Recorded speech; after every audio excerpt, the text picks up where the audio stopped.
Good morning વિદ્યાર્થી મિત્રો, મારું નામ શેખ મોહમ્મદ સોહેલ। આજે તમારું સ્વાગત છે પીટીસી યુટ્યુબ ચેનલ પર। વિદ્યાર્થી મિત્રો, તમે અમારી ચેનલ પર નવા મિત્રો છો તો સૌથી પહેલા અમારી ચેનલને સબસ્ક્રાઇબ કરો અને બાજુમાં આપેલ બેલ આઇકોનને પ્રેસ કરો જેથી અમારી વિડિયો તમને સૌથી પહેલા મળે।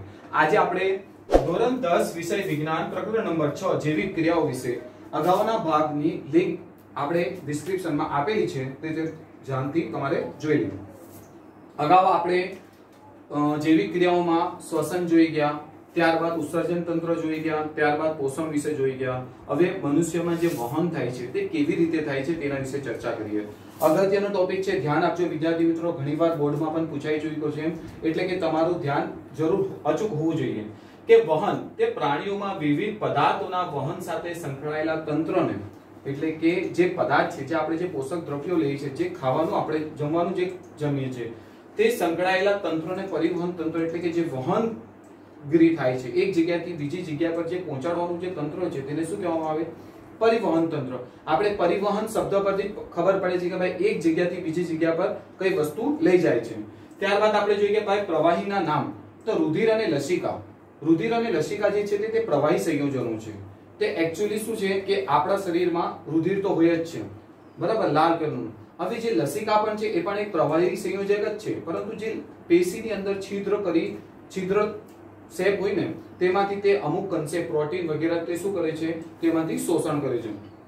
આજે આપણે રુધિર અને લસિકા પછી મનુષ્યના શરીરમાં વહનનું મુખ્ય કાર્ય રુધિર વડે થાય છે। મુખ્ય કાર્ય વહનનું કોણ કરે છે? તો સર રુધિર કરે છે। કોણ કરે? રુધિર। રુધિર લાલ રંગની જીવન પ્રવાહી સંયોજક પેશી છે। એટલે કે સર પેશી આપણે તો કોઈ દિવસ પેશી દેખાતી નથી, પરંતુ એક સૂક્ષ્મદર્શક યંત્ર વડે આપણે જોઈએ તો પેશીમાં આપણને જોવા મળશે। ત્યારબાદ કે વહન પામતા જે દ્રવ્યો છે, તો શ્વસન વાયુમાં ઓક્સિજન, કાર્બન ડાયોક્સાઇડ, પોષક દ્રવ્યો, ઉત્સર્ગ દ્રવ્યો, ઉત્સેચકો, અંતઃસ્ત્રાવ, ખનિજ, આયનો અને આ બધા જે દ્રવ્યો છે તેનું વહન રુધિર અને લસિકા દ્વારા થાય। યાદ રાખજો, આ જે પણ દ્રવ્યો છે શ્વસન વાયુમાં જે ઓક્સિજન છે, કાર્બન ડાયોક્સાઇડ છે, બરાબર, ત્યારબાદ ખનિજ દ્રવ્યો છે, આયનો છે, પોષક તત્વો છે, ઉત્સર્ગ દ્રવ્યો છે, એ બધાનું વહન કોણ કરે છે? તો રુધિર અને લસિકા। પરંતુ મનુષ્યના શરીરમાં સૌથી અગત્યનું જે ભાગ વહન તરીકે હોય તે શું છે? તો રુધિર છે।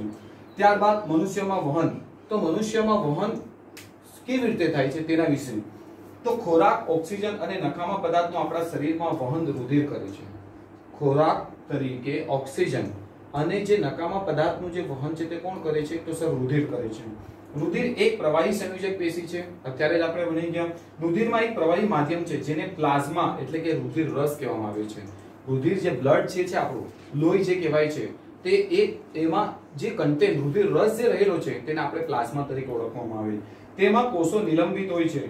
પ્લાઝમા ખોરાક, કાર્બન ડાયોક્સાઇડ અને નાઇટ્રોજન યુક્ત ઉત્સર્ગ દ્રવ્યોનું સ્વરૂપ જે વહન કરે છે તે રુધિર દ્વારા જ થાય છે। મનુષ્યના શરીરમાં નાઇટ્રોજન યુક્ત હોય, કાર્બન ડાયોક્સાઇડ હોય, ખોરાક હોય એટલે કે પોષક દ્રવ્યો હોય કે પછી આપણે ઓક્સિજનનું જે વહન છે તે રુધિર દ્વારા થાય છે। ઓક્સિજનને રક્તકણો એટલે કે આપણે જે બ્લડ સેલ કહેવામાં આવે છે, રેડ બ્લડ સેલ કહીએ છીએ ને આપણે કે ભાઈ લોહીના કણ ઓછા થઈ ગયા, લોહીના કણ, તે આરબીસી હોય છે। તમે કોઈ દિવસ કોઈને ટાઇફોઇડ થયેલો હોય ને ત્યારે જે રિપોર્ટ કરો તેમાં જોજો કે આરબીસી કરીને એ લોકો રિપોર્ટ કરાવે, તે રેડ બ્લડ સેલ તરીકે તે રક્તકણો હોય છે। ઘણા બધા અન્ય પદાર્થો જેવા કે ક્ષારોનું વહન પણ રુધિર દ્વારા, એટલે કે ઘણીવાર આ બધા જે પોષક દ્રવ્યો છે, જે ખનિજ તત્વો છે, જે ઓક્સિજન છે, નાઇટ્રોજન યુક્ત છે, તે બધાની સાથે ક્ષારોનું પણ વહન કોના દ્વારા થાય છે? તો રુધિર દ્વારા થાય છે। હવે આપણા શરીરમાં આ બધું જે વહનનું કાર્ય છે તે શું કરે છે? અત્યારે તમે કોઈ દિવસ જો કે આપણે ખેતરમાં પાણી લઈ જવા માટે એક પંપનો ઉપયોગ કરીએ છીએ, તો એ પંપ શું કરે છે કે ભાઈ પેલી એ નહેર જતી હોય અથવા તો કૂવો હોય અથવા તો પેલું એક પાઇપ દ્વારા, એ પંપ દ્વારા, અથવા તો એક સિમ્પલ આપણે સાદું ઉદાહરણ લઈએ તો આપણા ત્યાં સવારે પાણી આવે છે, તે પાણી આપણા ઘર સુધી ચડવા માટે, હવે પાણી જે સરકારી પાણી આવે તે નીચે આવે છે, બરાબર, वो तो ફર્સ્ટ ફ્લોર સુધી એના ફોર્સ પ્રમાણે આવશે, પરંતુ એને ત્રીજા અથવા તો આપણા એપાર્ટમેન્ટના ફોર્થ ફ્લોર સુધી લઈ જવું હોય તો આપણે મોટર લઈએ છીએ જે એક પંપનું કાર્ય કરે। તે શું કરે છે? ત્યાંથી વસ્તુ કલેક્ટ કરે છે, એટલે કે પાણી કલેક્ટ કરીને સીધું આપણા ઘરે પહોંચાડે। તેવી જ રીતે એ રચના આપણા શરીરની અંદર પણ છે। તે આપણે એમ કહેવાય છે કે આપણું પંપ કયું? તો આપણું જે પંપ છે તે એક્ચ્યુઅલી શું છે? હૃદય। એટલે કે સર હૃદય આપણું પંપ તે બ્લડ ને એટલે કે લોહી એટલે કે રુધિરને આપણા શરીરમાંથી પૂરા મનુષ્યના શરીરના દરેક અંગ સુધી પહોંચાડવાનું કામ કોણ કરે છે? તો રુધિર એટલે કે હૃદય એ કાર્ય કરે છે. આપણે ગમે ત્યારે માણસ જ્યારે એની ધડકન એટલે કે શ્વાસોશ્વાસની ક્રિયા ઓછી થઈ ગઈ તો આપણે જોઈએ છે એના છાતી પર હાથ મૂકીને કે એનું હૃદય તો ધબકે છે. એટલે કે જે કામ જે કરે છે, જે પંપ આપણું જે હૃદય છે તેના વિશે. ને આ બહુ મોસ્ટ ટાઈમથી એટલે કે એની આકૃતિ પણ છે તે પણ તમારે દોરથી શીખવાની છે અને તે દોરવાની પણ આવે છે. એટલે વિદ્યાર્થી મિત્રો એકદમ સ્વચ્છ આકૃતિ તમે જોજો, આપણે બાજુમાં બોર્ડ પર બતાવેલ છે, બરાબર, કે આપણો પંપ હૃદય એનું સ્થાન ક્યાં છે? તો એનું સ્થાન આપણે મનુષ્યનું હૃદય છાતીના પોલાણમાં એટલે કે આપણી જે છાતી છે તેના પોલાણમાં સહેજ ડાબી તરફ એટલે કે આપણી આ ડાબી તરફ વક્ષ બાજુએ આવેલું છે, એટલે કે થોડી આગળની સાઈડ, બરાબર.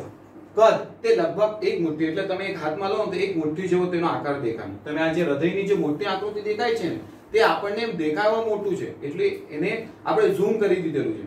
પરંતુ જો એક આટલું મુઠ્ઠી જેવું જેનું કદ હોય છે એની અંદરની રચના પણ બતાવી છે. તેમાં ડાબું ક્ષેપક, ડાબું કર્ણક છે, જમણું ક્ષેપક, જમણું કર્ણક છે, બરાબર. એમની ધમનીઓ છે, શિરા બતાવેલી છે, એના વાલ, ત્રિદલ વાલ બતાવેલા. એકચ્યુઅલી એ બધી જે નામ નિર્દેશન આકૃતિ છે તમારે પણ દોરવાની રહેશે.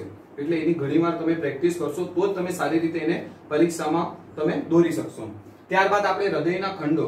તો હૃદયના 4 ખંડો. આપણું જે હૃદય હોય છે માનવનું તે ચતુષ્ખંડી એટલે કે 4 ખંડોનું બનેલું. એમાં બે ખંડ એટલે કે કર્ણક અને ક્ષેપકમાં વહેંચાઈ ગયો. એટલે કે ડાબી બાજુ આ જ પોઝિશન પર તે આકૃતિ હું વર્ણન કરું છું. ડાબી બાજુ કર્ણક ઉપર હશે, ક્ષેપક નીચે હશે. તેવી રીતે જમણી બાજુ ઉપર કર્ણક હશે, નીચે ક્ષેપક હશે. તમે તે આકૃતિમાં જોઈ શકો છો. હવે હૃદય ચતુષ્ખંડી છે, તેના ઉપરના બે ખંડકો કર્ણક અત્યારે જ બતાવ્યો, ડાબું અને જમણું. ત્યારબાદ તેમાં ડાબું કર્ણક અને જમણું કર્ણક હોય, નીચેના બે ખંડો ક્ષેપક. તે કાર્ય શું કરે તે આપણે આગળ થિયરી જે ભણશું ને તેવી રીતે આવશે કે ડાબું ક્ષેપક અને જમણું ક્ષેપક, કર્ણકોની દિવાલ પાતળી અને ક્ષેપકોની દિવાલ જાડી. તમને કોઈ દિવસ ક્ષેપક અને કર્ણક વચ્ચે તફાવત પૂછાય તો એ પણ તમને આવી ગયું કે ભાઈ કર્ણકોની દિવાલ કેવી હોય છે? તો પાતળી હોય છે, જ્યારે ક્ષેપકોની દિવાલ કેવી હોય છે? તો કે તે જાડી હોય છે, બરાબર. ત્યારબાદ હૃદયના ચારે ખંડો સ્નાયુમય પડદાઓ દ્વારા એકબીજાથી અલગ પડે તેવી રીતે તેને પટલ કહેવામાં આવે છે. એટલે કે તેના ભાગ ચારો ચાર ખંડ અલગ અલગ તો જ આપણે ચતુષ્ખંડી કહેવાય ને. 4 ખંડ કેવી રીતે કહેવાય?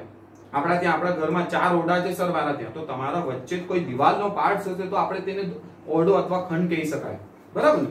તેવી જ રીતે હવે રુધિરનો પ્રવાહ. રુધિરનો પ્રવાહ કેવી રીતે વહે છે આપણા શરીરમાં, વહન કેવી રીતે પામે?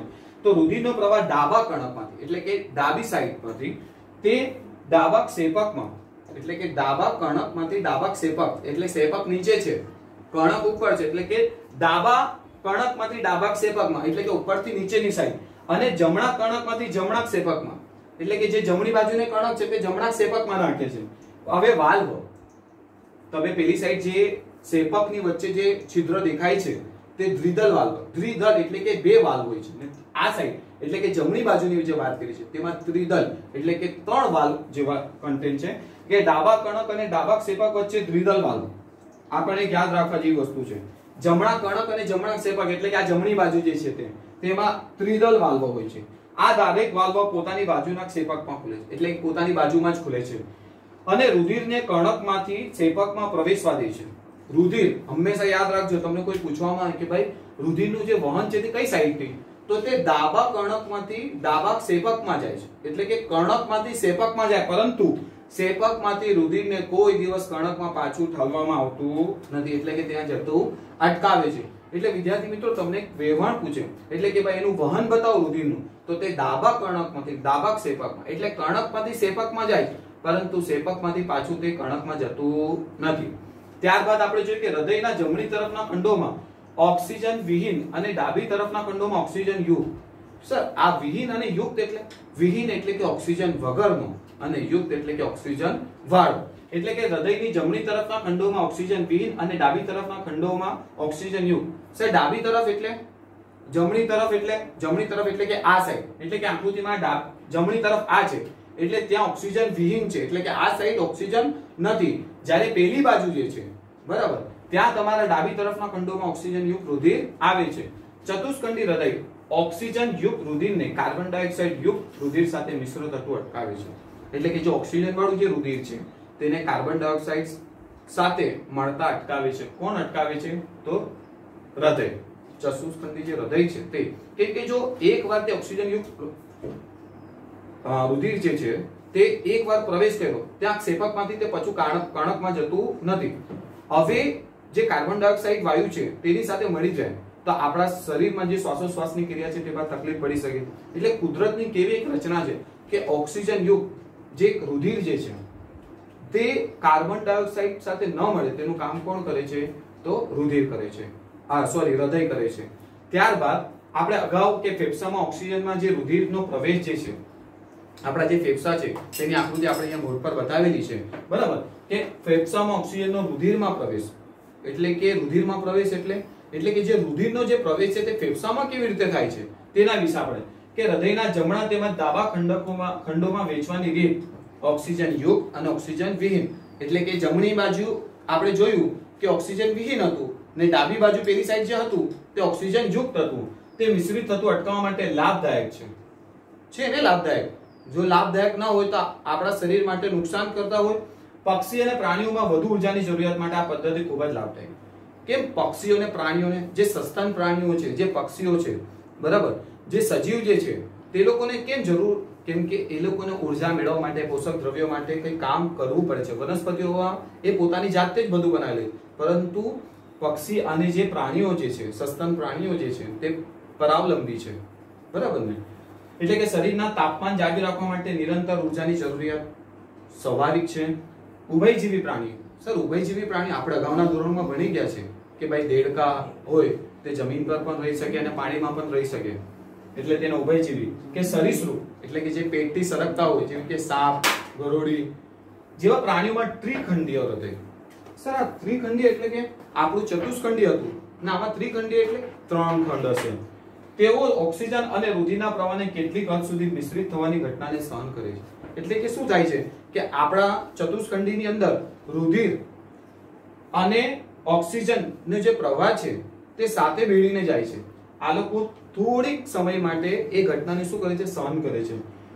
જ્યારે માછલીનું હૃદય માત્ર 2 ખંડોનું, મનુષ્યનું 4 ખંડ ચતુષ્ખંડી, સરીસૃપ અને ઉભયજીવી માટે ત્રિખંડ અને માછલીનું તો 2 જ ખંડ એટલે કે 2 જ ખંડોનું બનેલું છે.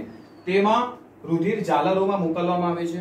એની જે જાલર હોય છે માછલીઓની તે, બરાબર, જ્યાં રુધિર ઓક્સિજન યુક્ત બને છે એટલે કે ઓક્સિજન વાળું, બરાબર. આ રીતે માછલીઓના શરીરમાં એક ચક્રમાં મતલબ એક જ વાર રુધિરને હૃદયમાં લાવવામાં આવે, કેમ કે એના 2 જ ખંડ છે એટલે એને એક જ વાર લાવવામાં આવે. જ્યારે બીજી તરફ પુષ્ઠવંશીઓમાં એટલે કે જે મનુષ્યની વાત કરી છે તે 2 વાર હૃદયમાં આવે છે અને આને બેવડું પરિવહન કહેવાય. એટલે આપણે શરીરની જે હૃદયની જે રચના છે તેમાં રુધિર 2 વખત આવે છે. એક ચક્રમાં 2 વાર રુધિર એટલે કે ડાબા ક્ષેપકમાંથી ડાબા કણકમાં અથવા તો જમણા કણકમાંથી જમણા ક્ષેપકમાં, કેમ કે 4 ખંડ છે એના માટે, એટલે એને શું કહેવામાં આવે છે? બેવડું પરિવહન. વિદ્યાર્થી મિત્રો, આ તમારા આના રિલેટેડ જે સવાલ જવાબ છે તે તમારી જાતે નોટબુકમાં લખીને યાદ પણ કરવાના રહેશે અને તમારી પરીક્ષામાં અગત્યના છે એટલે ખાસ ધ્યાન આપીને કરજો. અને વિદ્યાર્થી મિત્રો, જો તમને આ વિડીયો પસંદ આવ્યો હોય તો લાઈક, કમેન્ટ અને શેર કરવાનું ભૂલતા નહીં. અને આ વિડીયોમાં કંઈ તમને કન્ફ્યુઝન હોય, ડાઉટ હોય અથવા તો આ વિડીયો વિસ્તારથી સમજ હોય તો મારા આપેલ WhatsApp નંબર પર તમે કોન્ટેક્ટ કરી શકો છો. આભાર.